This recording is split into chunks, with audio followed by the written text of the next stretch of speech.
watching our TVs while some local newscaster tells us that today we had 15 homicides and 63 violent crimes, as if that's the way it's supposed to be. We know things are bad, worse than bad. They're crazy. It's like everything everywhere is going crazy, so we don't go out anymore. We sit in the house, and slowly the world we're living in is getting smaller, and all we say is, please, at least leave us alone in our living rooms. Let me have my toaster and my TV and my steel-belted radios, and I won't say anything. Just leave us alone. Well, I'm not going to leave you alone. I want you to get mad. I don't want you to protest. I don't want you to riot. I don't want you to write to your congressman because I wouldn't know what to tell you to write. I don't know what to do about the depression and the inflation and the Russians and the crime in the streets. All I know is that first, you've got to get mad. You've got to say, I'm a human being. God damn it. My life has value. So, I want you to get up now. I want all of you to get up out of your chairs. I want you to get up right now and go to the window, open it, and stick your head out and yell, I'm as mad as hell, and I'm not going to take this anymore. All right. Hello there, ladies and gentlemen. Welcome. This is the Political Spotlight, and I am your host, Christopher H. Bilbrey, and I hope you're doing well. It is, what day is this? It is Thursday. Big Thursday. Welcome to the Thursday show, ladies and gentlemen. This is I hate the number 188. It's just a weird looking number. This is the 188th episode of the Political Spotlight. One of these days, I am going to have to feel comfortable saying the Political Spotlight. I don't care what goes on. Every time I say the number, I immediately have to stop myself from saying the other show. Not the Bastards, but the first one. I think it's something that's going to just be like bored into my skull for the rest of my life. I don't know. All right. Hello, ladies and gentlemen. I hope you're doing well. Today is Thursday the 25th, and we are doing something a little bit different than what we had planned.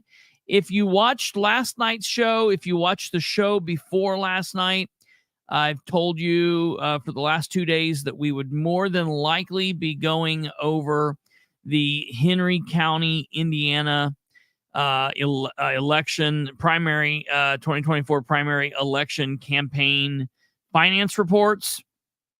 The Henry County Clerk's Office has still yet to give me those because, well, I really don't know what their excuse is. Honestly, I don't know what their excuse is.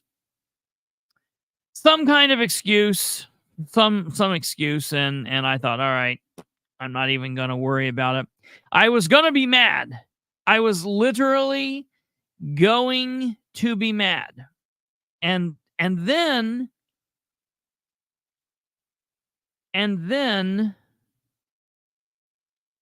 I found out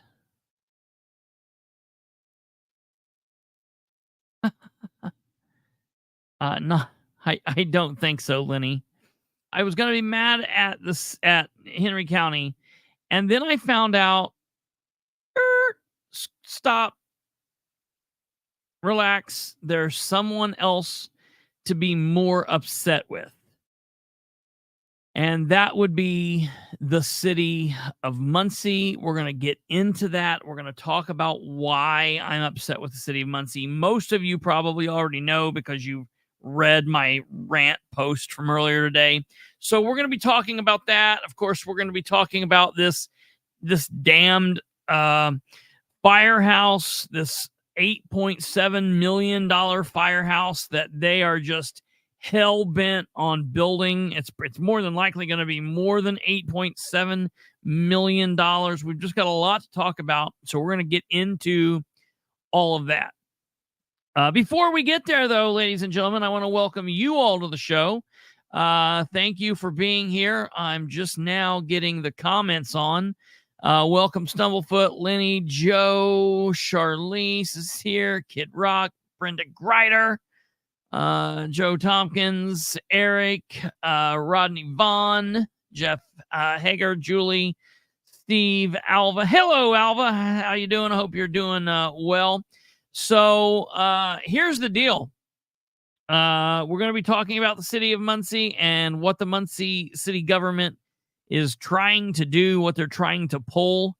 It's just ridiculous. I've talked to a number of council people, and I'm extremely upset, and you guys should be upset too. So we'll talk about all that. Before we do, let's look and see what the quotes of the show are. Joe Tompkins is here with what is ominous is the ease with which some people go from saying that they don't like something to saying that the government should forbid it. When you go down that road, don't expect freedom to survive very long. Thomas Sowell, let's see here. Charlize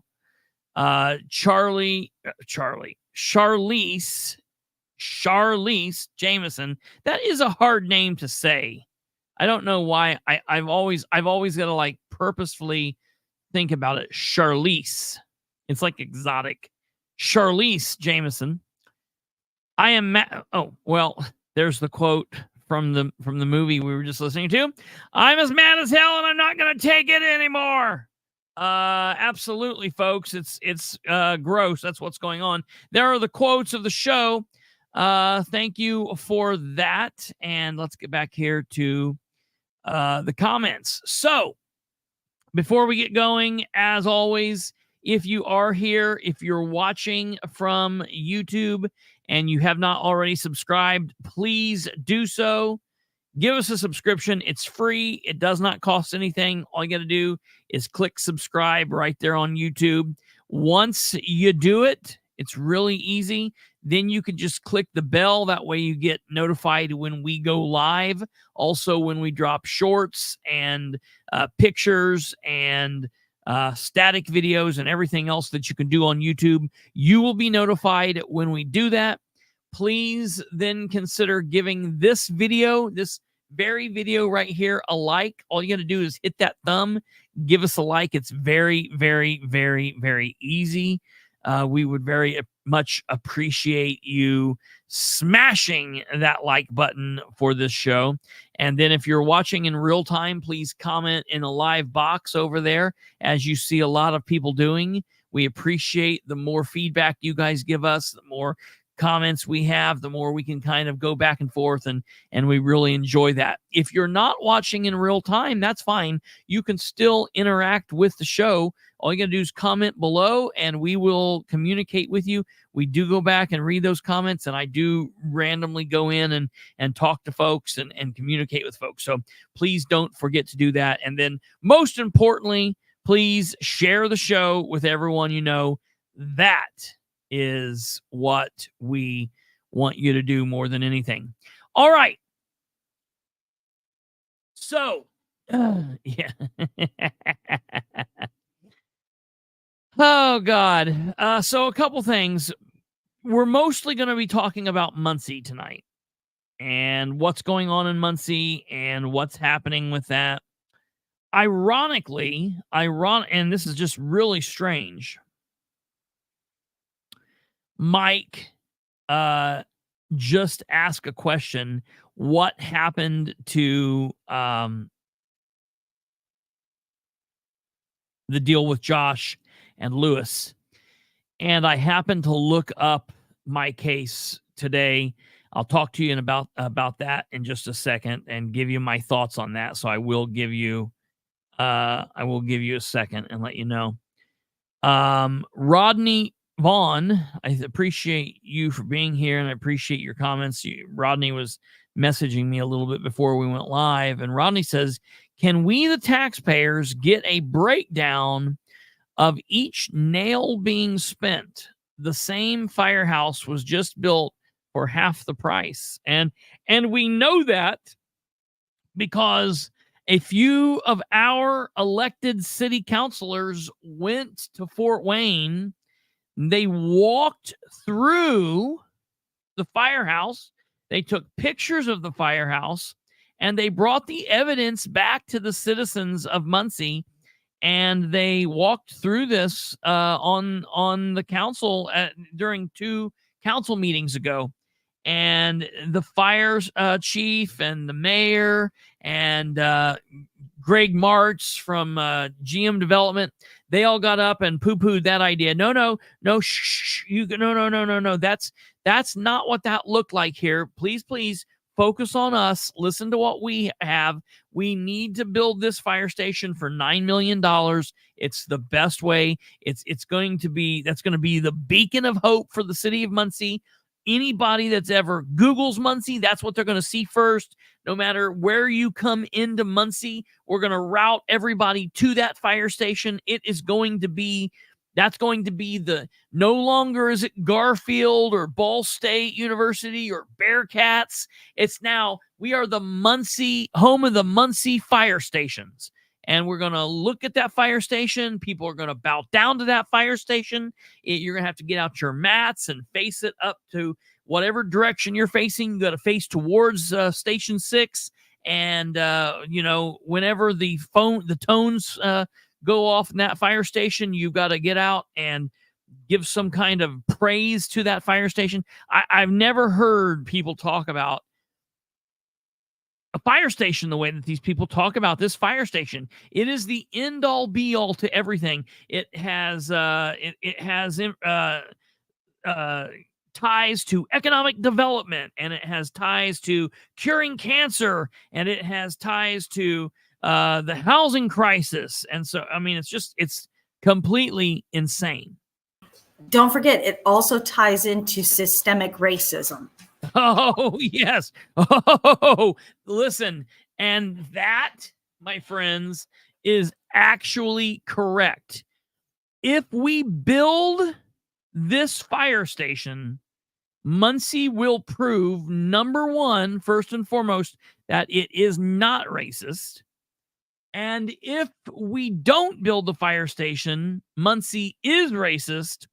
And if we dare question, we're racist. Now, Muncie has issues. Muncie has some issues, and there are some issues right up there in City Hall. But I don't believe wanting to get some information about how the city of Muncie is spending tax dollars, I don't believe that makes you immediately racist.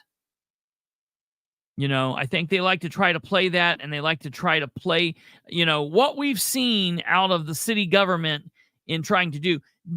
Do the folks that live in the city of Muncie in that area, do they need adequate first aid and EMS and do they need that? Absolutely. Do I want them to have the best that they can get? Absolutely. But I don't like anybody using those people up there, the people that are up there that are white, the people that are up there that are black, the people that are up there that are Hispanic, the people that are up there that are whatever other race, creed, sex, gender, whatever. I don't think that they should be kind of like pushed into this box where it's either we get the station for $9 million and we're good, or we don't, and, nobody loves you. I don't think that's true.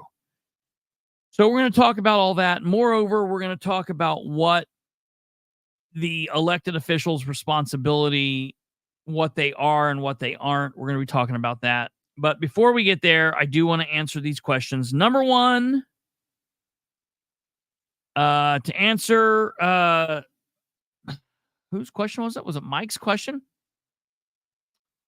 Mike, Josh Kimbrell had a court date that was scheduled to start a jury trial court date, to start a jury trial that was supposed to last about maybe 3 days.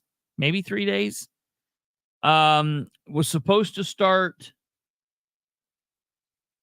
the 17th of April.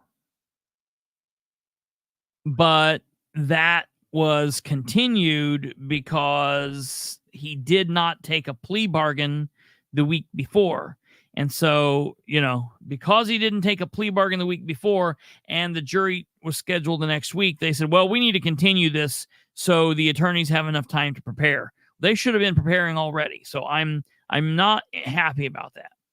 So then, because of that, they took the opportunity. They were then going to do a deposition on one of the victims in Josh's case. And that deposition is scheduled for tomorrow. So after that deposition, they were then, in my opinion, supposed to schedule the jury trial. However, today I looked, folks, and the next action that is scheduled on the docket is a status hearing set for May 2nd. A status hearing set for the 2nd of May. Now that really makes me mad because that's just nonsense. I would have been okay if that was the jury trial date, but because we're now having a status hearing in May, and all that is for the judge to be like, okay, attorneys, what's going on? I have put the word out that I don't believe, and I might be wrong, and if I am, I will apologize. I believe that we could be into July or maybe August before we get a jury trial. And the fact that this is going that slow is disgusting. Disgusting. So I'll keep you posted. Before the jury trial happens, there's not a lot to talk about. I have someone that really kind of bust me down and says, you don't talk about this enough. There's nothing more to talk about. There is nothing more to talk about. Until there is a trial, there is nothing to talk about, period. Josh is where he's at. Lewis is still in England. He's been captured. They're going through the process. The moment that there is new news, I will bring it to you in breaking news. I will bring it to you. We'll talk about it. So the moment that there's something relating to Josh and or Lewis that's worth talking about, I will bring it to your attentions, everybody. Okay, that's done. Now, the next thing, we're waiting on the record request. As soon as I get record request from Henry County, we'll talk about that. As soon as I get the record request from Randolph County, we'll talk about that. We are waiting on some other record requests from Delaware County as it relates to various things. So I'll keep you posted on that. All right. Now we're into the Muncie conversation. This is going to be focusing on the city of Muncie, and it's going to be focusing on the firehouse situation. First and foremost, we didn't talk about this yesterday when it really was big because we did the thing in Madison County. I did take some time and talk about the fact that Micah Wilson resigned her position with the city of Muncie. She's the HR director and she resigned. I found out that Micah resigned on Tuesday evening. I found out Tuesday evening that she resigned. It took me a while to confirm this, and then I started posting the breaking news late Tuesday into early morning Wednesday. So like 1-2 o'clock in the morning, I was posting about Micah resigning. And unfortunately, or fortunately, I guess rather, I fell asleep while I was texting and I didn't get the text out. I didn't get the text message out. And the reason I say unfortunately, because I didn't get it out when I first found it. But when I woke up in the morning, I heard a little bit more information about it. And the information I found was, yes, she resigned. Yes, she is resigning and she is leaving, but she is going to stay in that position until the 3rd of May. So she's going to be there until essentially a week from tomorrow. Tomorrow is Friday the 26th. She will be there until Friday, May 3rd. So she's going to work through tomorrow. She's going to work all next week, and then she will be done. Now, people are wondering what this means. As I said the other day, this is the 21st department head that has left on her own accord, been fired, or been moved or shuffled around one way or the other. Okay? That's big news, folks. That's big. 21 department heads leaving or being asked to leave is not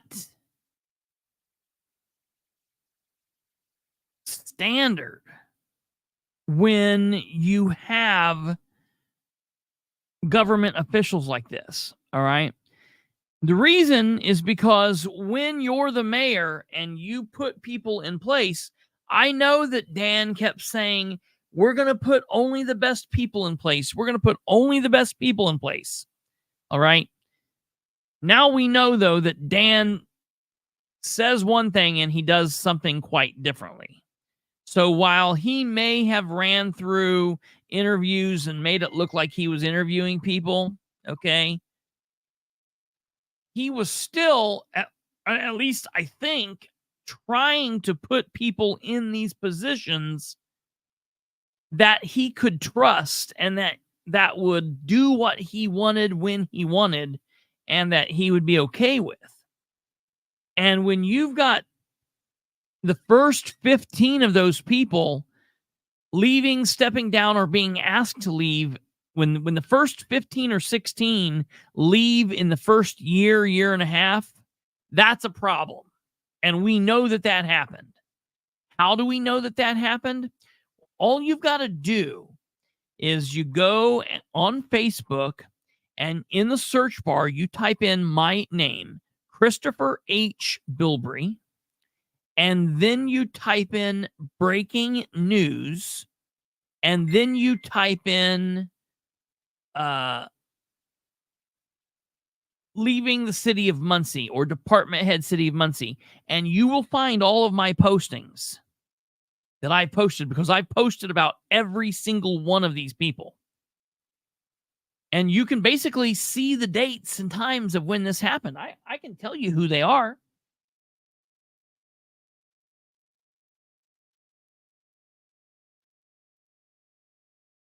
Now, what would have been smart is if I would have written down the date, and I didn't think of this at the time, so I didn't do this, but I can tell you. Right now are department heads that have come and gone. Dave Smith was first named as the street department supervisor. He was then pulled back as that name.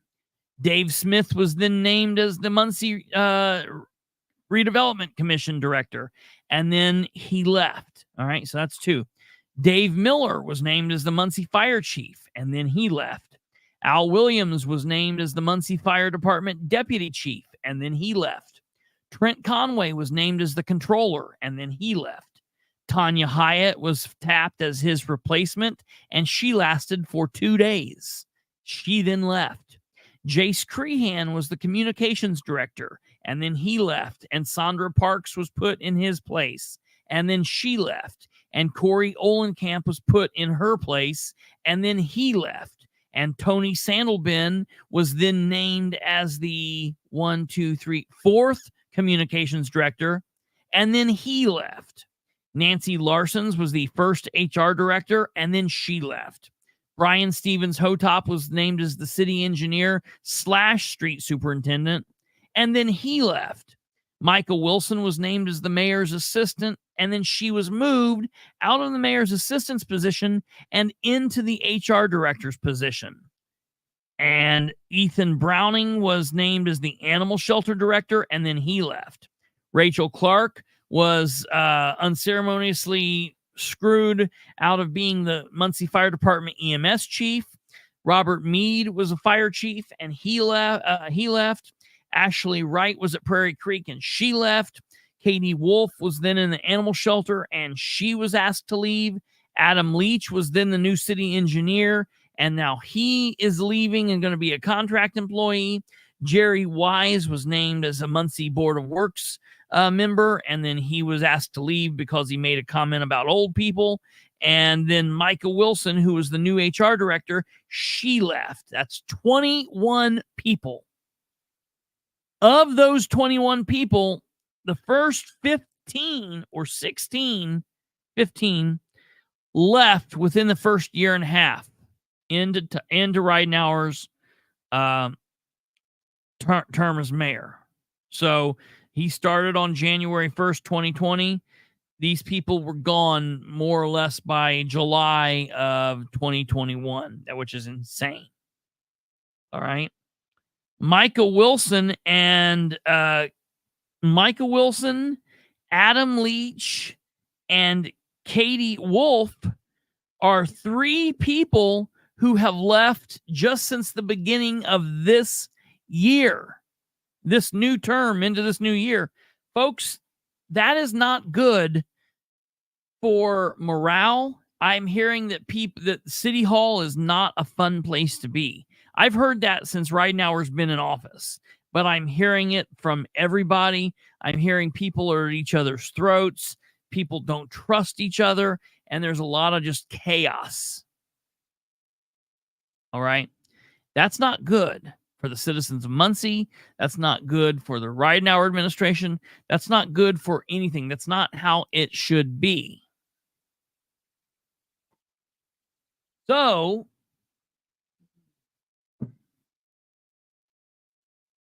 now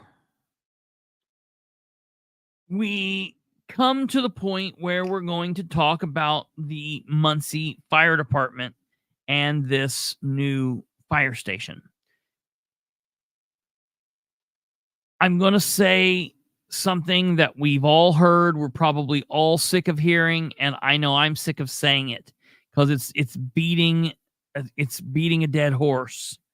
There's no reason to keep, it's like the record is stuck on repeat.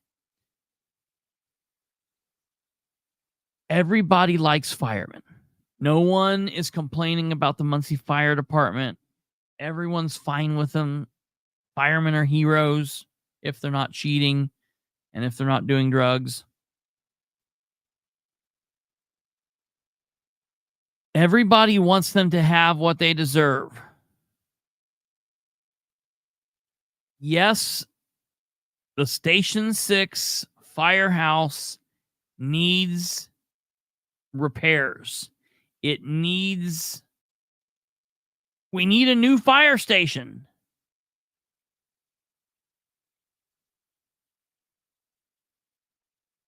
We need a new fire station.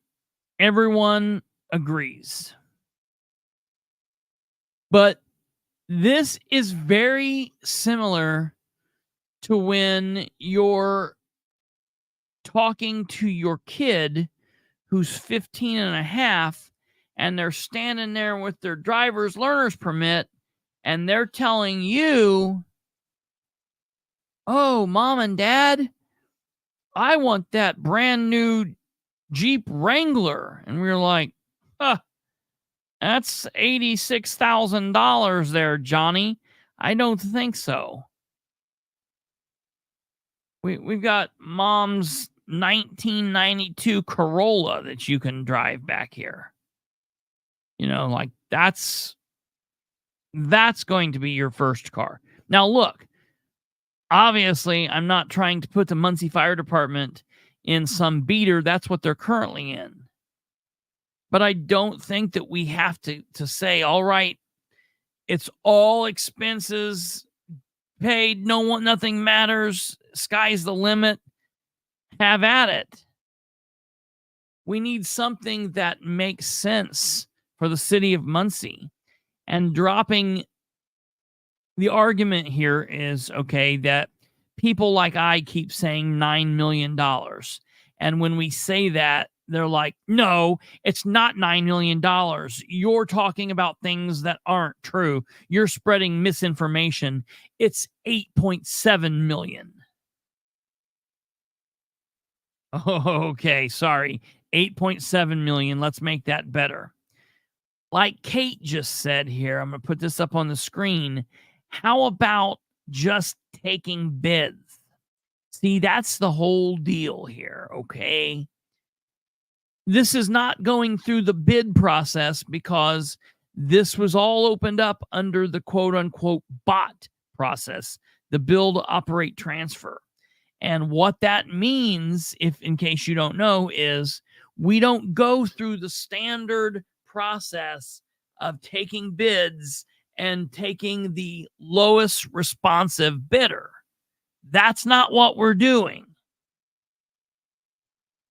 When Dan first started this project, the man who was leading the charge, Greg Martz, he was a cousin of one of the council members, and he has done other work for local government before.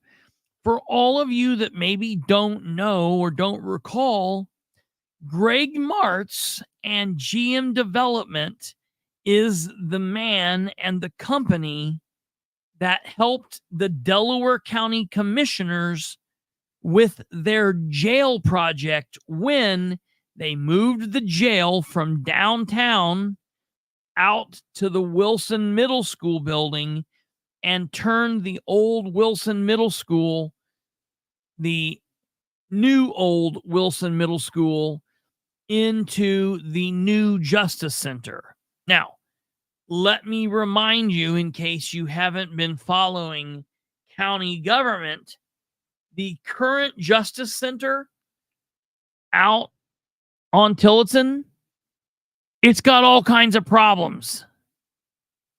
It's got all kinds of problems. And to answer Charlize's question, we're dropping 8.7 million on how many stations?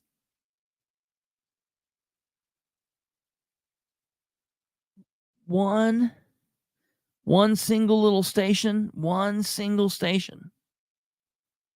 Now, how many are there in Muncie, though, that could potentially end up need to be replaced?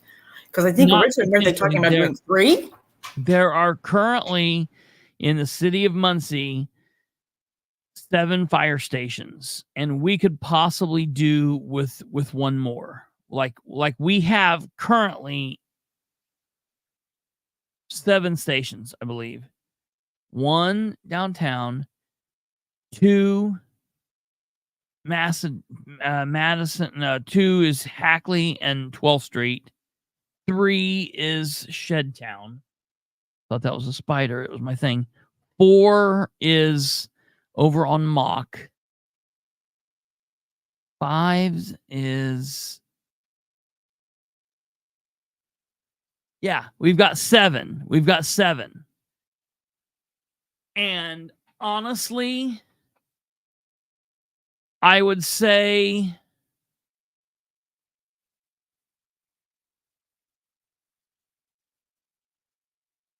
five or 6 out of the 7 need serious overhauling, if not maybe new, just a new station.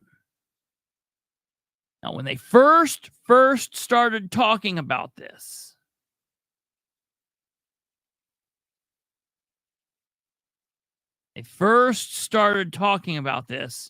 they were talking about doing the possibility of doing 3 for $9 million. Well, no. 3 for something, but then they were talking about doing 2 for $18 million. Remember? So it was 2 for 18 million. And we were like, what's this guy's deal with 18 million? That was the same thing with the solar deal. All right. Well, then it quickly dropped down to 1 for 9 million. All right.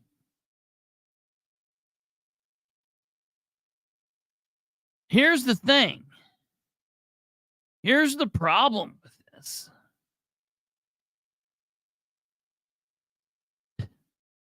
Just it floors me. No one is saying to hell with the firemen. We do not need a station. Let them continue living in that shitty little station out there. Nobody's saying that. Everyone is saying we have questions. Right? Back when Dan was first pushing this so hard, it was October of 2023. Why does that matter? Well, in October of 2023, he was 1 month away from an election that was a city election in which he was running for re-election, and there were people on the council that was running. And so everyone said, wait a minute, let's slow our roll here. Let's get through the election first and then talk about this. Well, there were all these questions that came up, and finally someone said, well, let's get to the bottom of these questions. Let's hold a committee meeting that's supposed to deal with this kind of stuff. And we have several standing committees.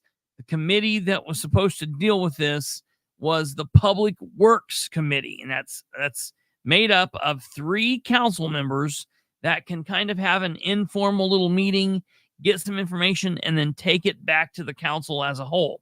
And they decided to meet on Monday, the 23rd of October. And okay, cool. We're going to have a meeting. We're going to be able to go. We're going to be able to get some information. The public's going to be able to hear it, and it's going to be what it is. So the old council pushed the knowledge of when this meeting was. Matter of fact, while I'm talking about this, let me go back here. Oh, I don't know how long that's going to take. Let me see if I can scroll back through while we're talking, because the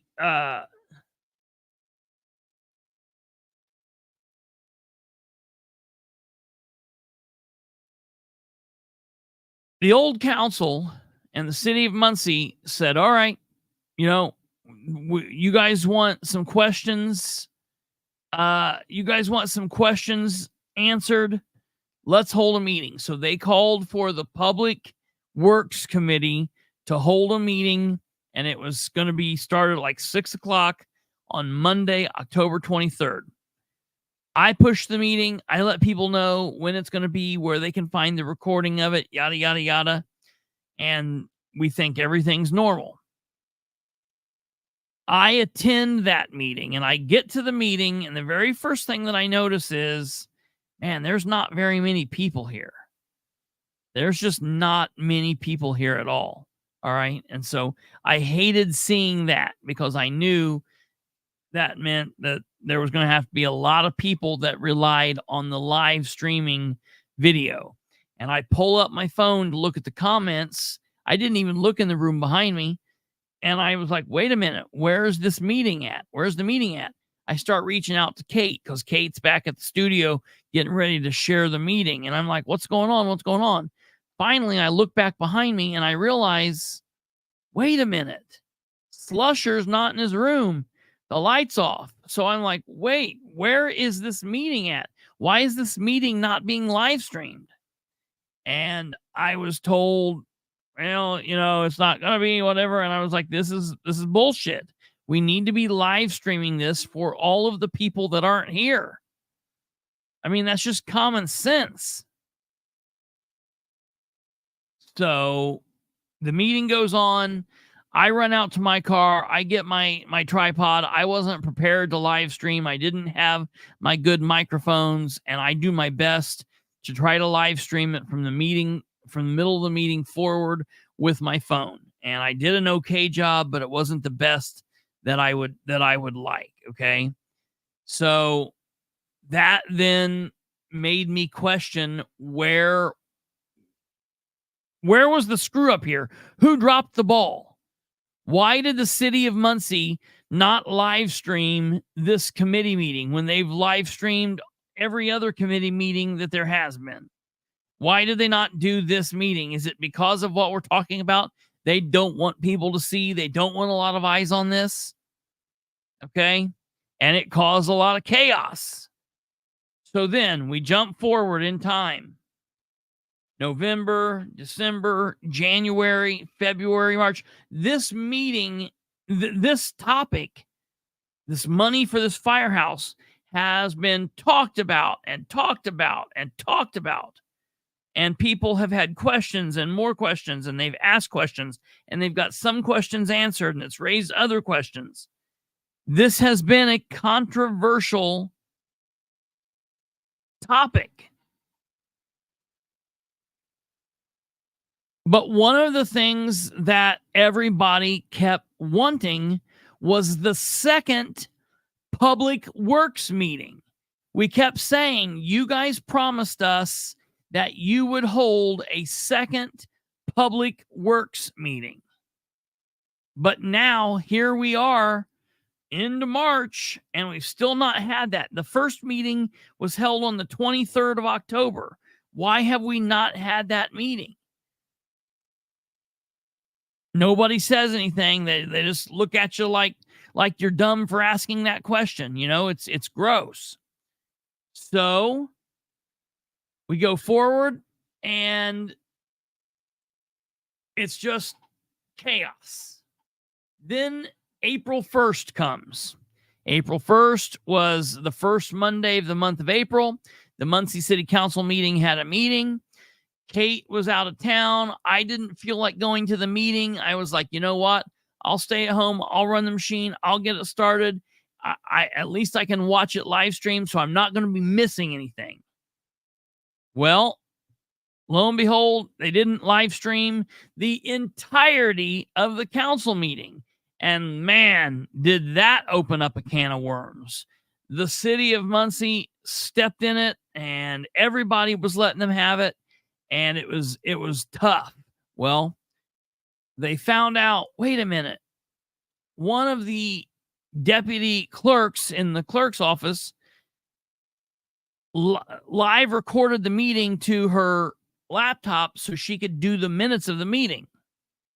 Okay, the city ended up putting that out. Now, it was better than nothing.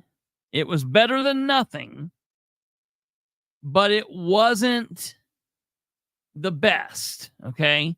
Some people probably still didn't listen to it. It was hard to hear in some places. But the thing that you got to keep in mind is it was better than nothing. Now, you do miss a lot when you don't get to see the whole body language and the video of it, but it was better than nothing. But people were still upset. And I was one of those people that was rightfully upset. That's just common sense. Okay. You know, it's just common sense. So they have this great big meeting where they're talking about the firehouse and the money and all of this, and they take some action, and they're doing all of this, and they're doing all of that, and everybody's like, so where was this thing left? All right, now pause. If you're watching me and you've watched me for any length of time, you know that I have a gaggle of spies, sources, moles, birds, spider, whatever you want to call them. I have people that work at City Hall that report information to me. They report the good information. They report the bad information. When there's something that's going on that makes Dan look good, they report it to me. When there's something that's going on that makes him look bad, they report it to me. And 98% of these people are all like 1000% trustworthy. Some of these people, when they tell me something, I still go through the process of digging it up, but I know it's 100%. Now there are some people that tell me stuff that I've got to question, but that's just the name of the game. All right. Well, there's nothing that goes on at City Hall that I don't know about. So imagine my surprise. Imagine my surprise when I'm sitting here at the house today and I find out that the City of Muncie City Council Public Works Committee, don't get that confused with the Board of Works that meets on Wednesday mornings. That's not what I'm talking about. I'm talking about the Public Works Committee meeting that's made up of Dale Basham, Brandon Garrett, and Harold Mason. Imagine my shock when I found out that committee held a meeting last night at 6:30. I'm like, what in the hell? I didn't know anything about this. So I was mad about that. Then I go and I'm looking for the live stream, and there's no live stream. Now, wait a minute. Why is there no live stream? You would figure after the first debacle that they would have worked that out 1000%, because look back in history, they didn't live stream the first Public Works meeting. Bullshit. They talked about this in big detail at the beginning of the month on April 1st, and that wasn't live streamed. Now they're having a third meeting and it's not being live streamed.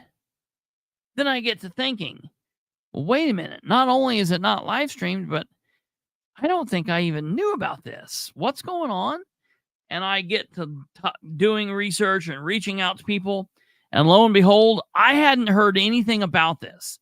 Now, when something is going on and it's totally kept out of any circles that would get back to me, that makes me suspicious. I have to wonder, were they purposefully trying to hide this meeting? Did they not want people there?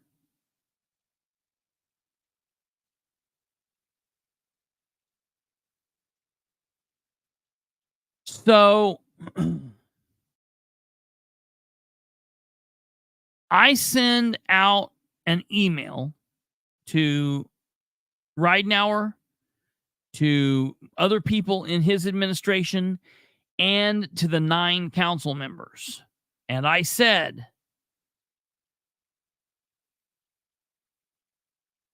what happened? Now, I want you to know that when I emailed those council members, and I emailed them this afternoon, I'm going to refresh my email here so I don't tell you a lie. Let me look here. Okay, here we go. All right. Here's the email that I sent. I sent 2 emails. The first email I said, did the Public Works Committee meet last night, Wednesday, April 24th, 2024, without live streaming the damn thing? I've got more questions, but let's start here.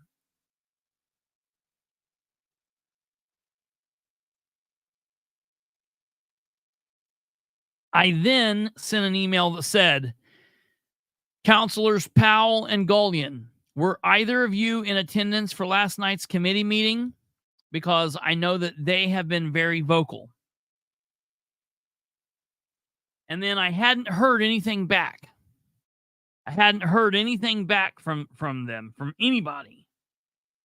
And I reached out to a couple of the council members via cell phone. I reached out to Harold Mason. I reached out to Rose Selvey. I reached out to Sarah Gullion by way of the phone. Okay. This is what I finally got.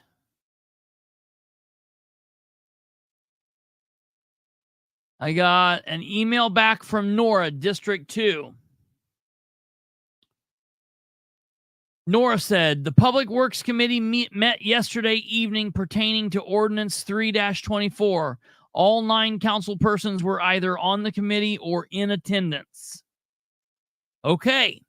So, all 9 of our council members were either the 3 of them were on the committee, and then the others sat in the audience. Okay. There, she answered that. Okay. That then takes us to at-large 2. Who is at-large 2? Who is at-large 2? Let's see who at-large 2 is. Give me 1 second.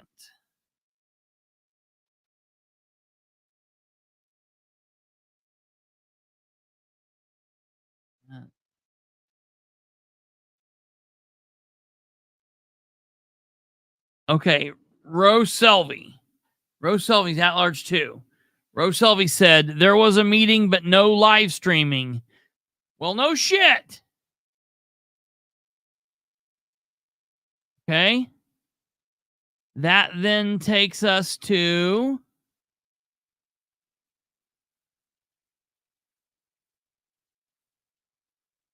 District 4, which is Sarah Gullion. Sarah Gullion says, I was there, Christopher. In fact, the entire council attended. Now, I don't know.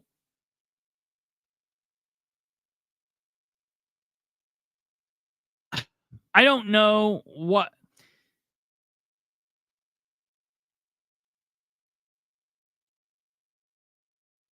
I don't know. I'm very disgusted by this. Okay. I'm very pissed off at their inability to appear as though they give a shit that they notify the public what's going on. Okay.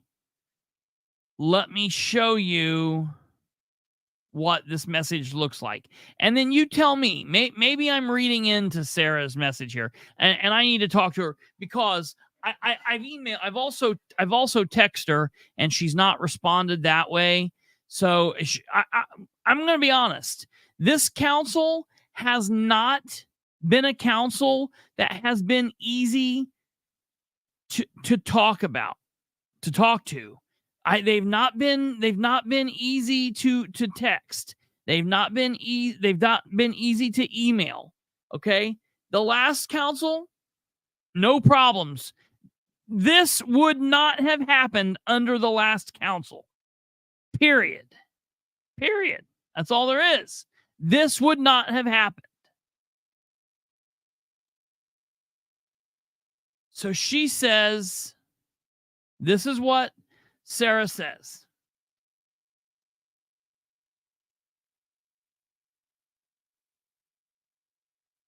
To my question says, did the Public Works Committee meet last night, Wednesday, April 24th, 2024, without live streaming the damn thing? I've got more questions, but let's start there. Bilbrey. Her answer is, I was there, Christopher. In fact, the entire council attended. All right. Let's not read into that and say that she was trying to be like curt or, whatever. Let's just say she was answering me and she was being perfectly polite. All right. Let's say that. Let's say she was being wonderful. Okay. That was, yeah, that's the only, and that's the only thing that I received from them in that way. Okay. Now, let me tell you what happened in way of texting world. All right. I sent a text message. Let me pull this up. I sent a text message to Brandon Garrett. And I said, because keep in mind, Brandon is on the Public Works Committee. I said, did you guys hold a Public Works Committee meeting last night to discuss the appropriations of funds for the firehouse? He says, yes, last night at 6:30. Harold Mason is the chair of that board. Sorry about not responding to your email about the union. My iPad never works. Now, wait a minute. Wait a damn minute. These people's iPads are still not working? Have they not got the iPad situation under control?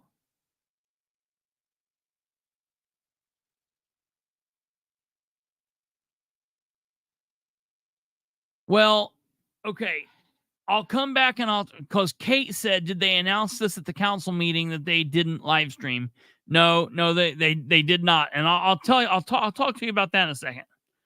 So he says, sorry about not responding to the email about the union. My iPad never works. Sorry, I missed your call. I'm at work. Okay, no big deal.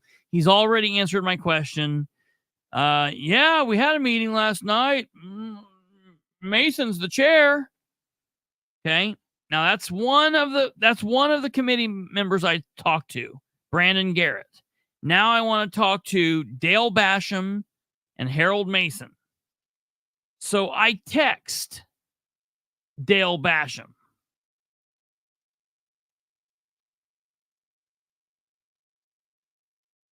Let's see here.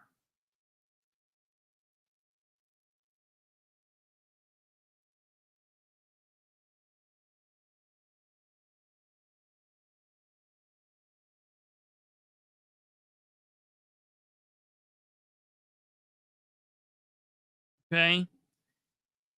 I text and just ask about the meeting. I have not heard anything back. I still have yet to hear anything. He just refuses to respond to me. He will not respond, period. All right. I then also sent a text message to Harold Mason. And I said, please explain to me how it's possible that you held the Public Works meeting last night and you guys didn't live stream it. Where was this posted? Is there a reason last night's meeting was not live streamed? To which Harold responds to me in the following way. He says, I have no idea. You will need to talk with Lacey Jones about it.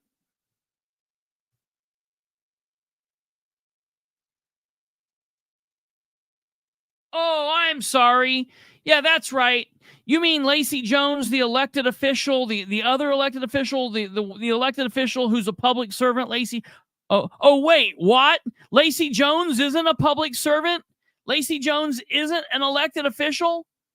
Lacey Jones is a deputy clerk that works in the clerk's office and is not a council member? And while she is a city employee, she does not carry the same weight and responsibility that a city councilor does. Forget yourself, Harold. That's not correct. I will not ask Lacey, what's her name? Jones. I think I said it wrong.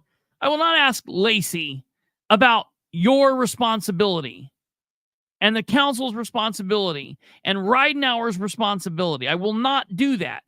Lacey does a fantastic job. Lacey does a hell of a job. She is a wonderful employee. And they would be much more screwed up if they didn't have her. Okay? But you said the key word there. Lacey is an employee. She does not have decision-making powers. Yep. Absolutely. Absolutely. Exactly right there, Kate. You're exactly right. So, at this point, I'm pissed off. And I text back to Harold and said, "You're elected, she's not. You need to talk to Jeff Robinson and ask about the process to make sure that this shit doesn't happen in the future. I'm sick of it. This was a major screw up." How many citizens were in the audience last night? Now, to his credit, and I got to be honest, I like Harold. I've always liked Harold. But I was mad about this. And to his credit, he responded. And he said this: "I spoke with Lacey. I was told would set up the auditorium and post the necessary information in the newspaper." Which, yes, that is her job. She does that, okay? Which she did. This is all new to me, and if it was my responsibility to set up the live stream, I apologize. Okay. Now, I want to say for the record here, I might be mad at Harold on this, but I will give him a little bit of leeway because from my perspective, he's the first City of Muncie public servant that's apologized to something, and I can't tell you how long. So I'm going to give him a little bit of credit for apologizing. I can appreciate that. I appreciate that. I also know that it's the 4th month, but he did do something that he's never done before, so I'll also give him that, but not much. Yes, like Kate's right, not much. Just a little bit. He says there was approximately 20 to 25 people in the audience, in the attendance. It is my understanding that whenever the auditorium is set up for a meeting, this would include setting up for live stream as well. Again, I apologize. I will reach out to Jerry for more information on how this works. You're going to have to bypass Jerry, and you're going to have to ask Jeff Robinson.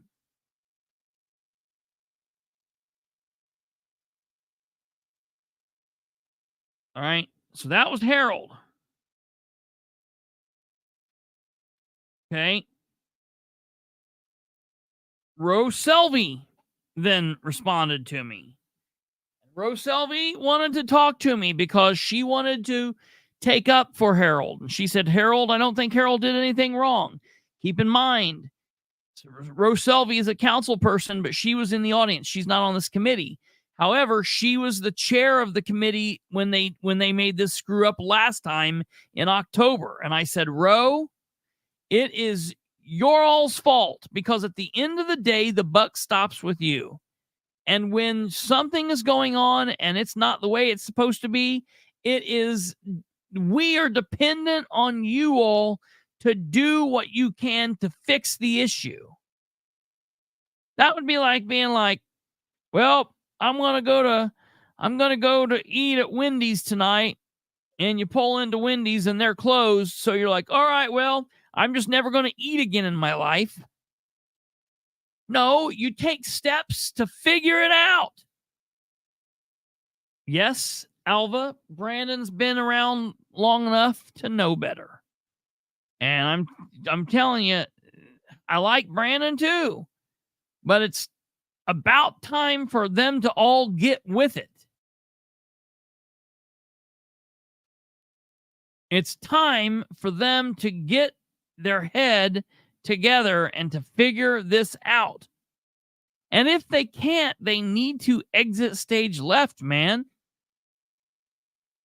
And so keep in mind, Dale Basham as a committee member, has still not yet texted me back or emailed me. All right. Now, I do want it to be known that Lacey, to her credit, saw my post. So here's what I posted. I posted on Facebook the following information. I said,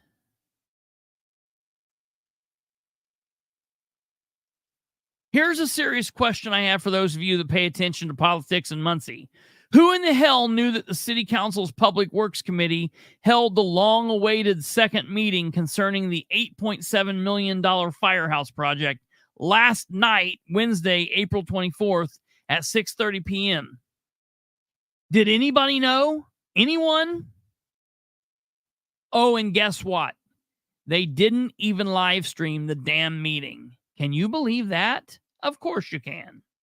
What a joke. So, to the Public Works Committee members made up of Councilor Harold Mason, Councilor Brandon Garrett, Councilor Dale Basham, I ask you, what in the hell were you guys thinking? Why was this not live streamed? But the bigger question is, why did no one know about this meeting? Did any of the rest of the city councilors attend? Jeff Green, Nora Powell, Sarah Gullion, Jerry Dishman, Rose Selvey, William McIntosh. I mean, honestly, Nora, did you attend this? Sarah, did you? What were your thoughts on this meeting not being live streamed? Nothing about this meeting was posted to the city's Facebook page. Why? Honestly, do you guys see how this looks?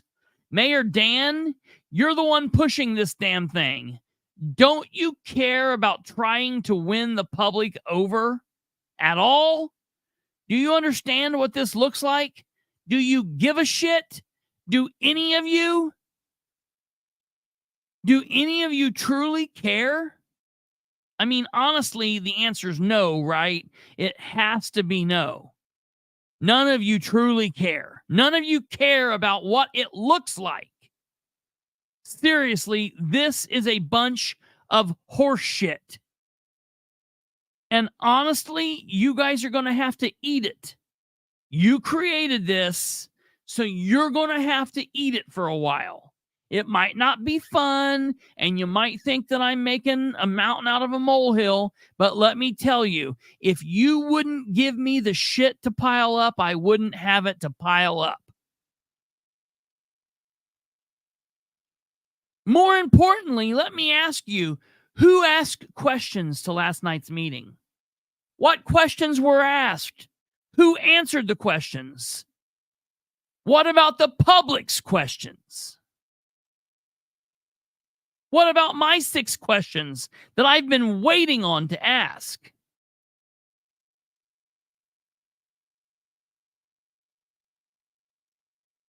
Has everything been taken care of?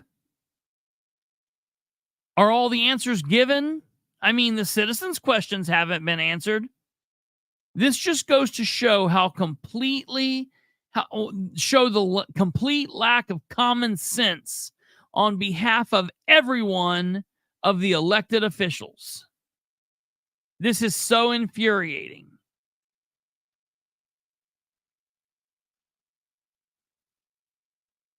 Now,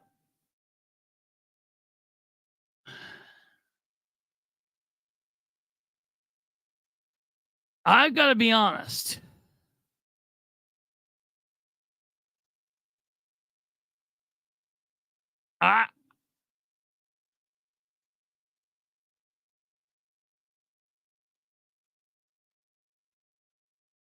I didn't go looking in the newspaper for this.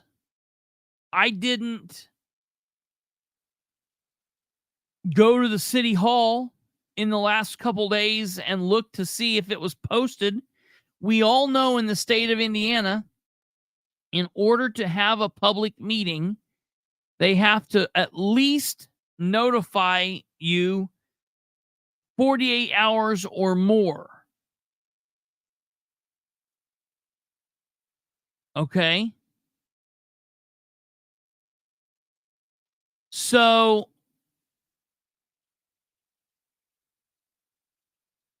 I know that under the law, they have to do a couple things when they make a meeting. First, they have to call it with 48 hours or more time. Okay. Then they have to post it in the city's main entranceway in the hallways of the building. And then they have to attempt to notify the media. Now, outside of that, that's all they've got to do. That's the bare minimum.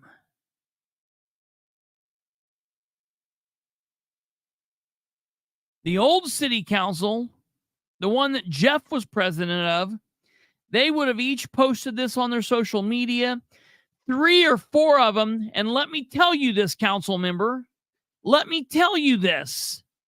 3 or 4 of those council members would have picked up their damn phones the minute that they found out about that meeting, and they would have called me, and they would have sent them the agenda to me, and they would have said, hey, can you publish this?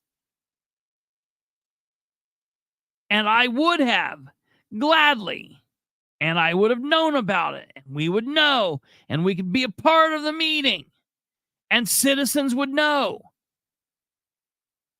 To hell with Mark Slusher if he's busy or not there, or he's only working for the mayor now and he won't work. I would have been there and I could have live streamed it.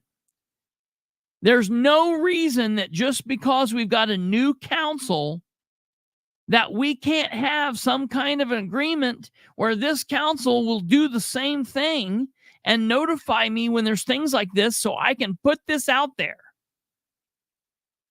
We would do that.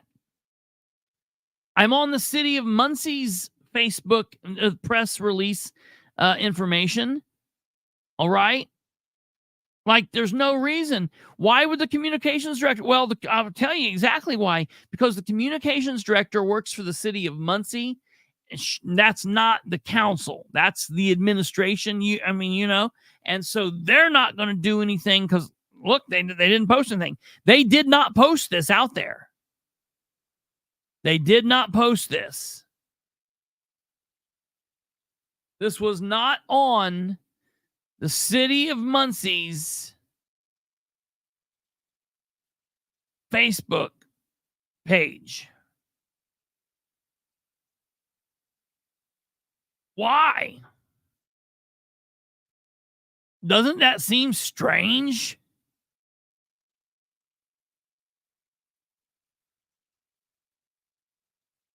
That seems really strange.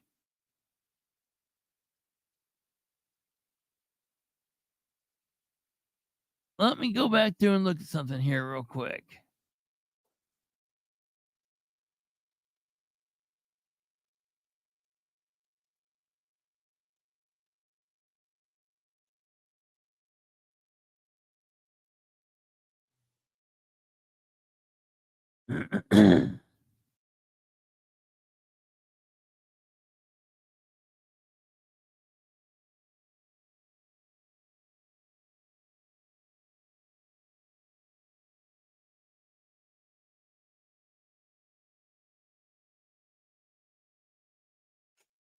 Yeah.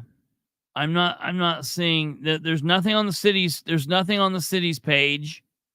So they didn't post anything about it. And the fact that they didn't, the fact that they won't work with the city of Muncie, and the fact that they won't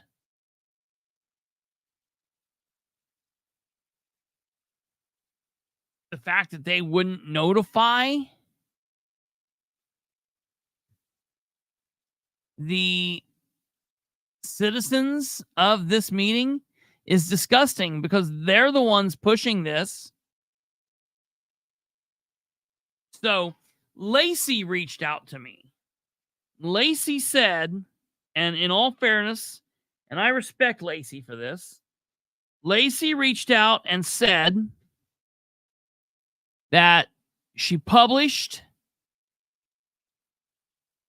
the agenda in the newspaper. Okay, good. And she published it at City Hall. So, by law, they've done everything they need to do. Well, let's sit back and let's just be okay with that. Let's not take any other steps. Let's not take any other steps to notify anybody else. Listen, I'm not someone that just has a passing interest in this. I'm someone that stays heavily involved. I know when there are meetings, I get information. When there's information, I know things before lots of people, right?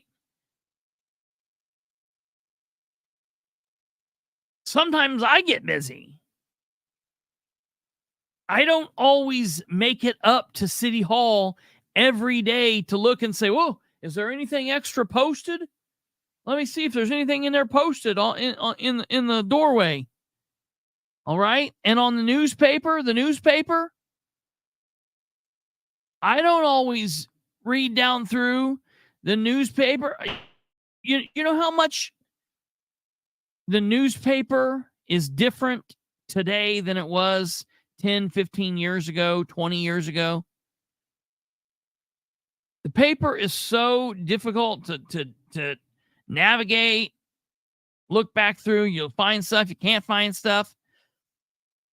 I fully believe they did the right thing. This is not a question of did they do the bare minimum and that's okay and that's good enough. The question is, are we okay with them doing the bare minimum? Look, I understand that this public meeting was a meeting of the city council. I understand that Dan feels some kind of way about the council, and they kind of butt heads. But for the love of God, what would have hurt the Muncie woman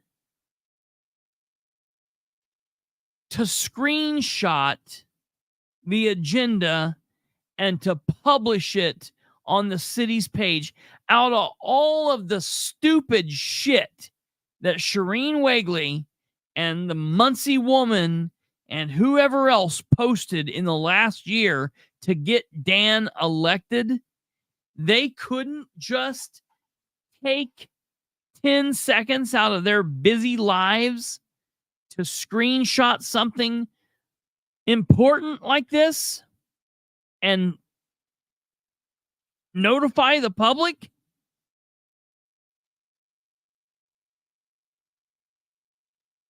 I'm not saying they did anything wrong. I'm saying they did everything like they normally do. They met the very basic bottom letter of the law and no more. 20 people showed up. Let me ask you, is that enough? Is that enough? Do they think they answered everyone's questions? Are they satisfied? Look what Elizabeth said right here. It was clear that the citizens of Muncie wanted a second meeting, and it was clear that the citizens of Muncie wanted it to be live streamed. There are people that work second shift. There are people that work first shift. There are people that work third shifts. There's people that take care of loved ones that are sick. There are people that are invalids themselves, but they still like to be involved. There are all kinds of reasons why someone might not go to the meeting, but they might watch the live streaming meeting a day or two or a week later at their own time on their, when it benefits them. But now they don't do it. They didn't live stream the first meeting. Then the meeting in April didn't get live streamed. Oh, now this didn't get live streamed. Is this the new path we're going to continue taking?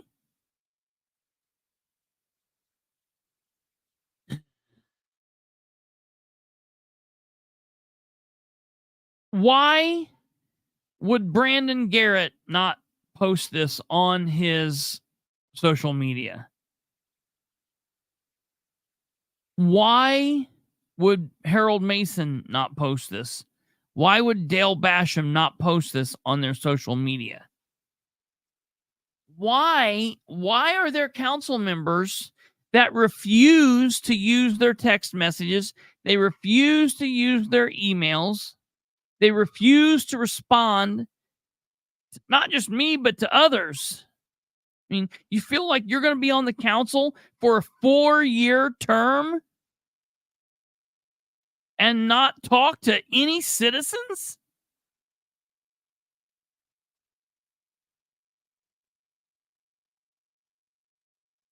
Now, I'll tell you, I was told that Lacey did again record the meeting on her computer. So just like the last meeting that was a screw up, there is a copy of this. Thank God. I have sent out an email in the form of a records request requesting that recording. I have also requested that not only do they send it to me, but they upload it on the city's Facebook page for everyone to hear the same way they did with April's meeting.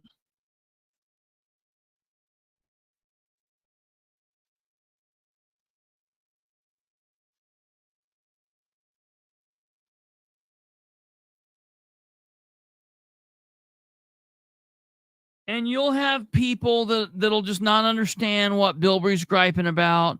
There Bilbrey is. He just always got something negative to say.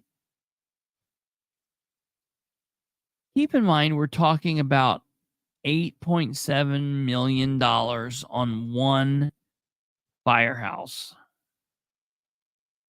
Probably more. Probably more. Well, yeah, because they're going to reuse that slab. Yeah.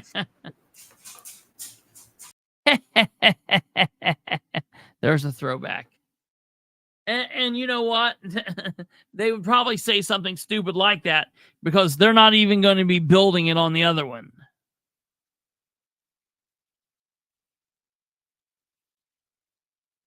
Yeah, they're going to build it off to the side, so that I can see them saying that though. You're right. We shouldn't have to ask for it. They should just have it posted. They should have just live streamed the meeting. They should have just live streamed it. We shouldn't have to ask them to share the recording. And if they do have it, it'll be a shitty recording. I mean, it'll be quiet and it'll be hard to hear, and it's not going to be the same as a live streamed video recording. So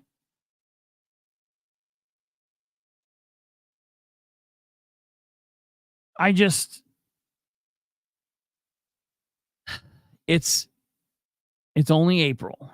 We're just now 4 months in. We're coming up on 5 months in to this new term. And I seriously have to ask, please, for the love of God, please, please don't make it hard. Don't make it this hard on everything that goes on. Please.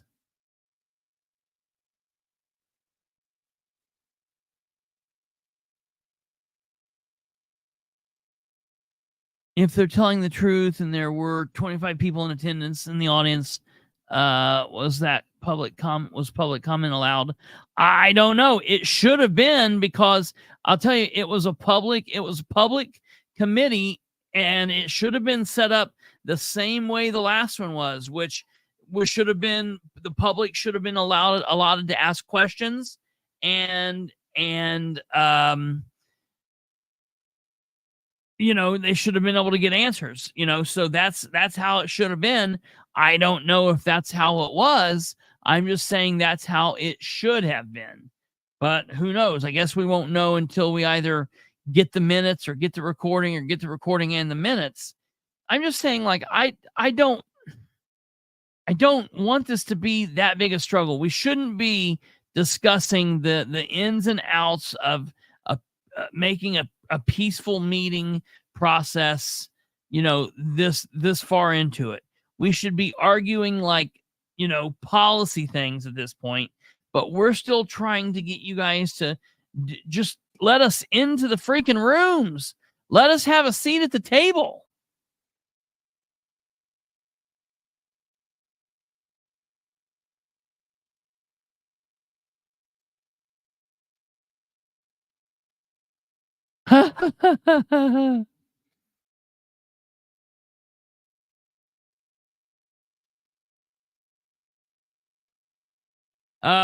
Let me see. Let me tell you what we've got here, Kate, because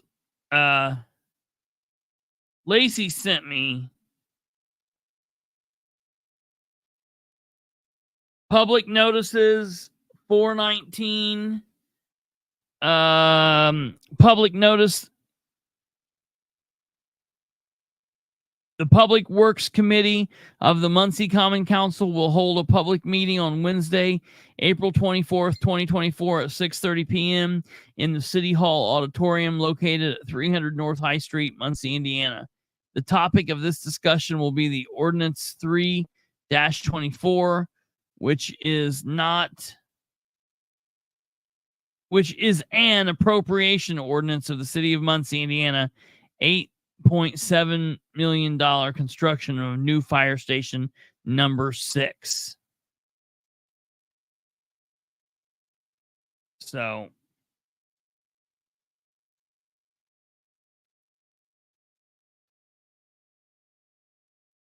it was there. It is there.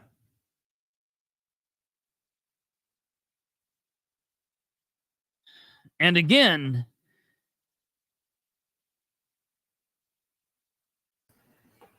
yeah, I found that.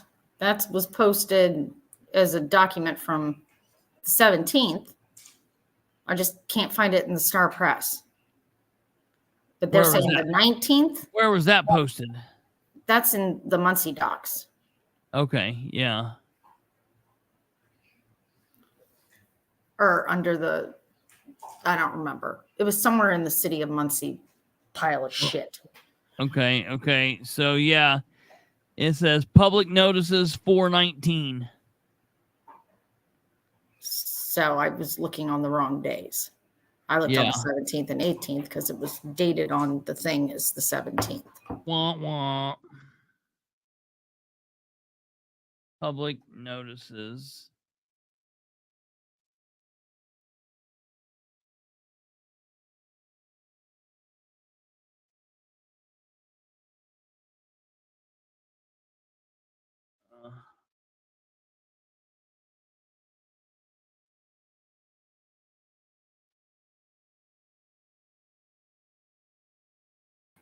Alva's got a question on here. What does it say? I thought she said she attempted to contact the Muncie Star and was unable to. No. She said, hey, Chris, here's the public notice I posted to the Public Works Committee meeting. And she posted it. And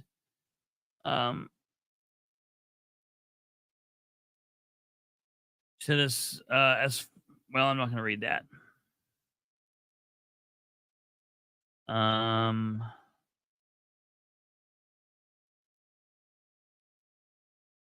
Yeah.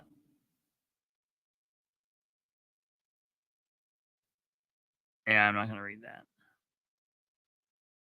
The bottom line is she did what she needed to. She did what she could. And honestly, the thing that I want these people to realize is they are the council members. Dan is the mayor. This is something that at least some of them want. It's something that Dan wants. You figured that they would want to do everything to try to smooth everybody's questions over. What would they rather do? Would they rather have a meeting that takes 2 hours during some non-important public hearing meeting? Or would they rather not do that and have it all happen during the council meeting and make that council meeting last hours and hours and hours? Which would they rather do? To me, it seems like it would make more sense for them to have the public hearing, public meeting be a little bit longer, and when they can come and go and do as they please, and it's not so chaotic with everything else, because they don't like having long council meetings. But what happens when they do stuff like this, now it makes me have to get up at the podium during the council meeting and talk to them not only about the fire stations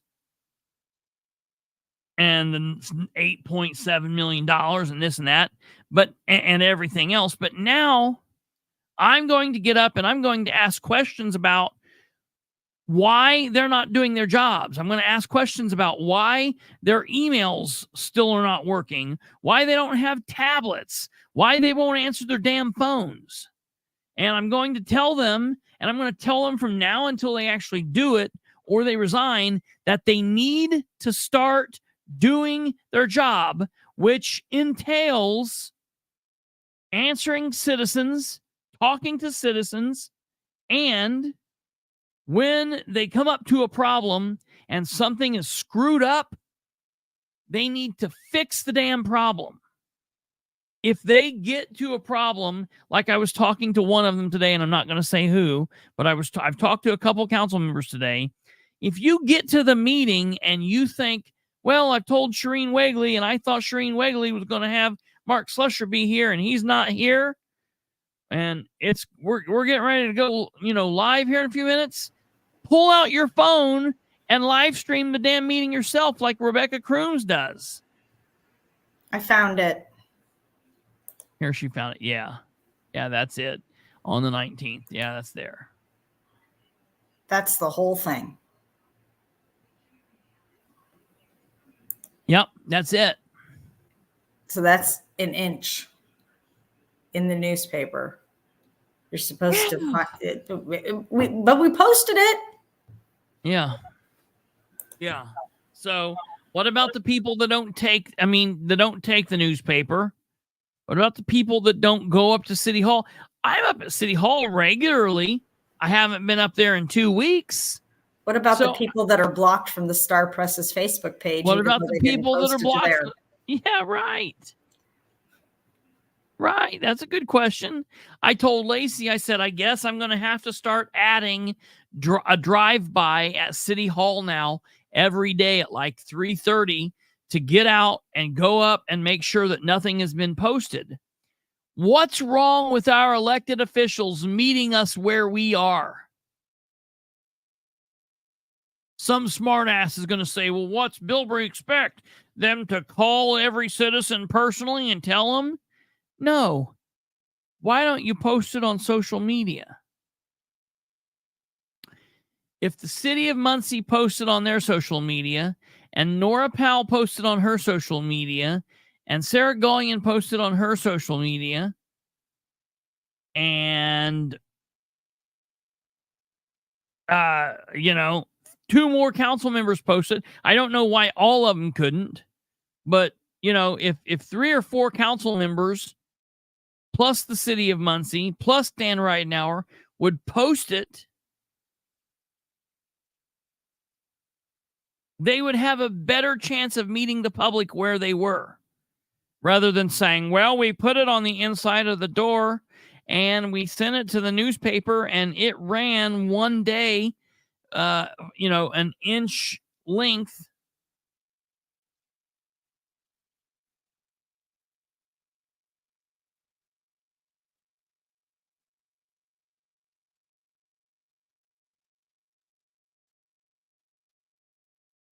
Why sit there for 2 hours when you can only sit there for 4 minutes? Yeah, well, nobody came. We can leave. What? We're never going to know. Well, unless we get that recording, which I fully believe we will.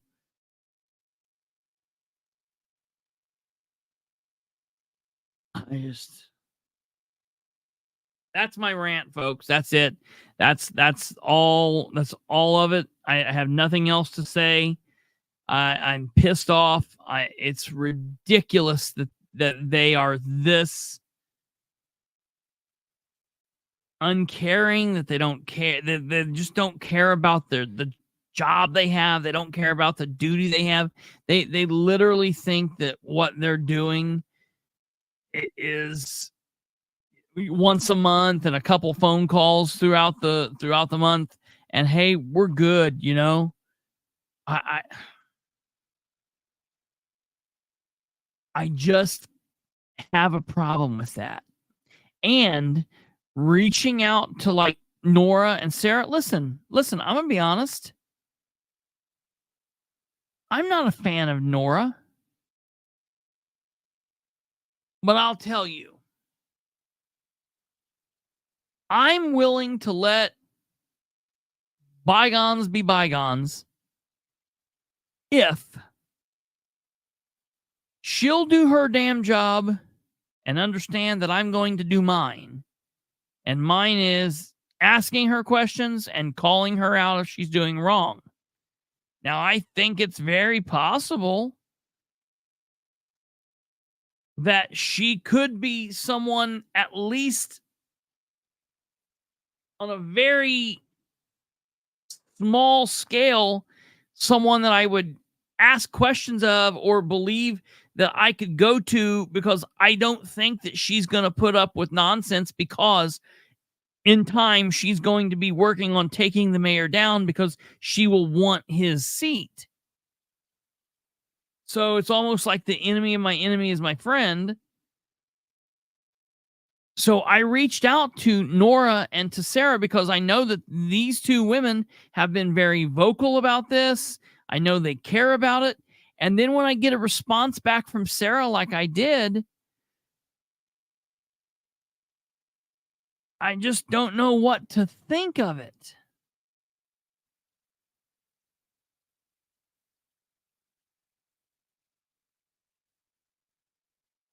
Some of the most dangerous people are the people that can't accept criticism. Absolutely.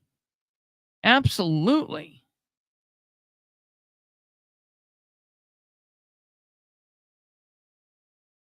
Should I go to 3 in cop chase? I would pass that. I would pass on that.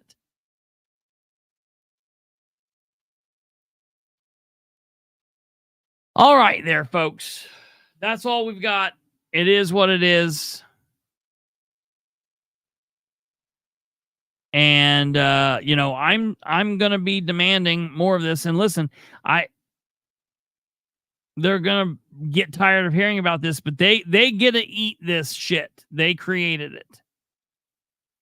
They're going to get to hear it in about 2 weeks at the council meeting. I'm going to bring it up there. I'm not done bringing it up to Dan. I'm not done bringing... I mean, now it's... Who were the citizens there?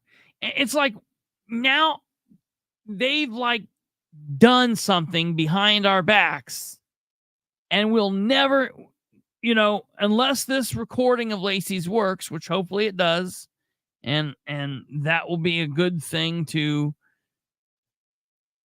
be able to listen to, but I just don't like the idea that they've done something that's like behind our backs.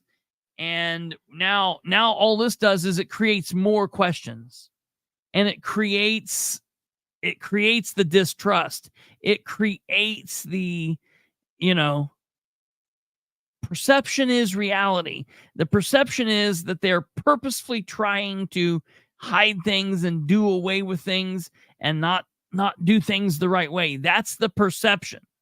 And then they lean the hell into it.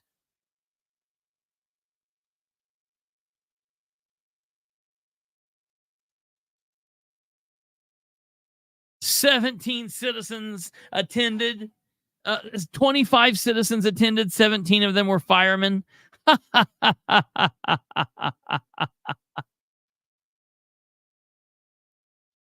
"Suggest that President Jerry Dishman set up some guidelines, expectations with the other counselors on ways the council can improve communication with the public. Return phone calls, text messages." That's not a bad idea. When I get a hold of Jerry, I'm going to try to do that. When I get a hold of Jerry today, I've called him twice. It went straight to his voicemail.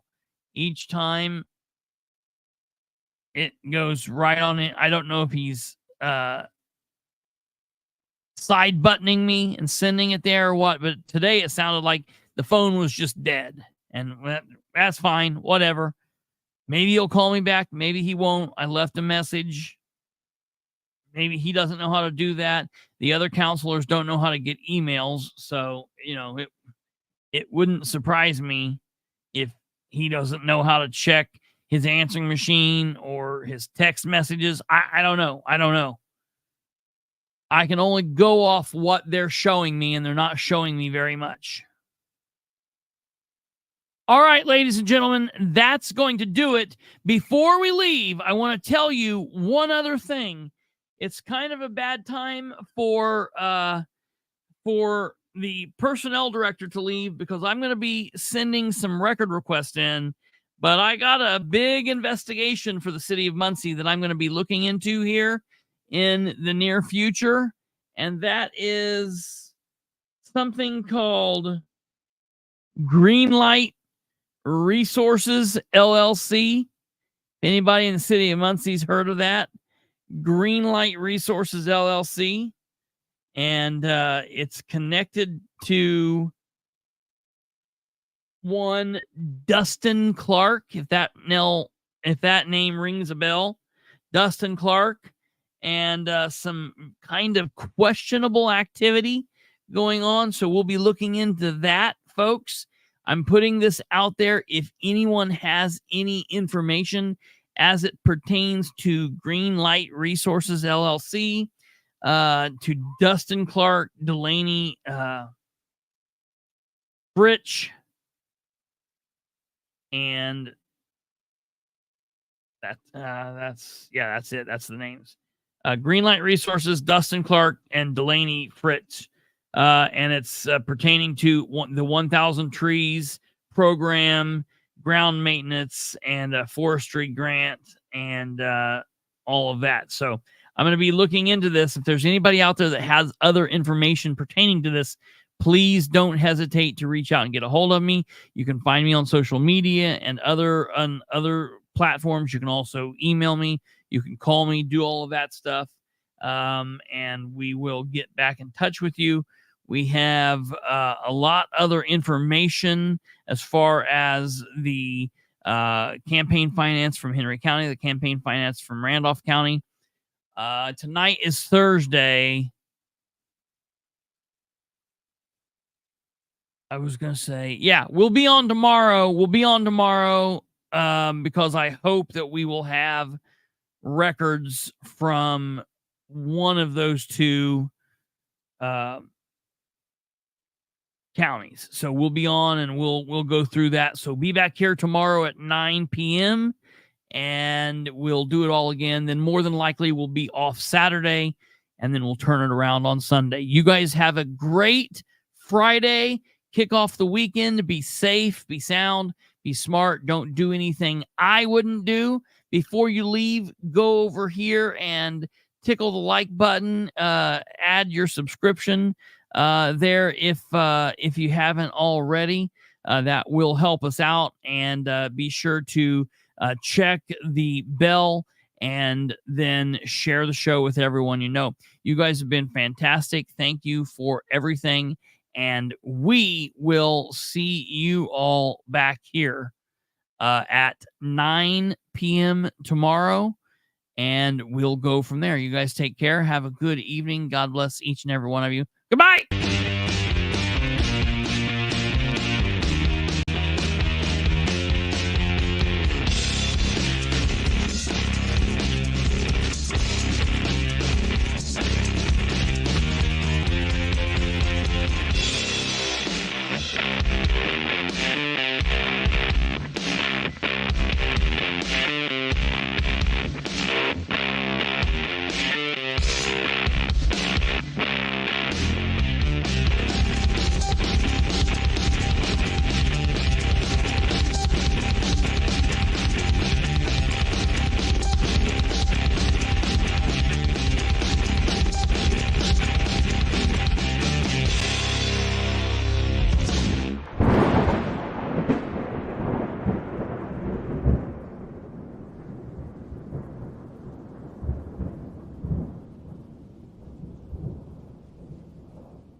Oops, shit.